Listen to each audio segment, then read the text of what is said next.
The title of this mini podcast is Going to the Edge.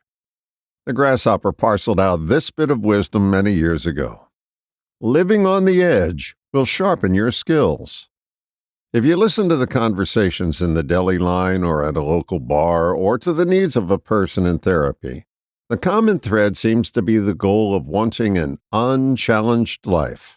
It's this quest for the middle that dulls our desires. You can exist in the middle, but you can't thrive until you visit the edge. The edge is filled with challenges that keep you alert and alive and at the top of your game. The edge is not recommended as a place to call home, just a place to visit more often than you do.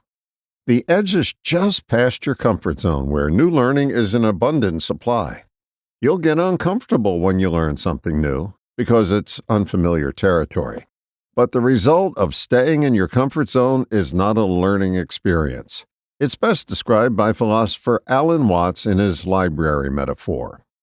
If I think all the time, I won't have anything to think about except my own thoughts.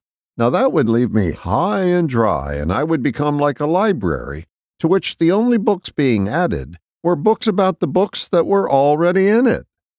The edge is putting yourself out there, not knowing what to expect, but trusting that you'll know how to respond. The edge is not thrill-seeking. It's self-discovery. Seeking thrills is a never-ending game like drug or alcohol dependence. For those practices, you need to maintain a certain level of saturation to feel like you have an edge. You won't discover anything new until you make a commitment to visit the edge. Again, it's more like an occasional weekend getaway rather than getting a mortgage. Our comfort zone is just our conditioned habits on display. We learn from other non-learners that the safe zone is the only zone. Life's lessons are learned at the edge. We get to bring them back to our normal base of operations to enhance our lives and aliveness. Just like entering the stock market, there's a risk in going to the edge. You don't always win, but you always get an education. And if life ceases to be an education, you've settled for being mired in the mundane.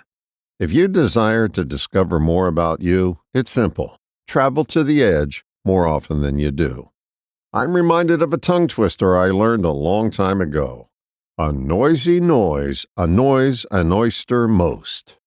The reality is that an oyster has to be immersed in and irritated by sand to produce a pearl.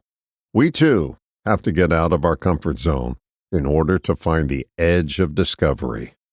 All the best, John.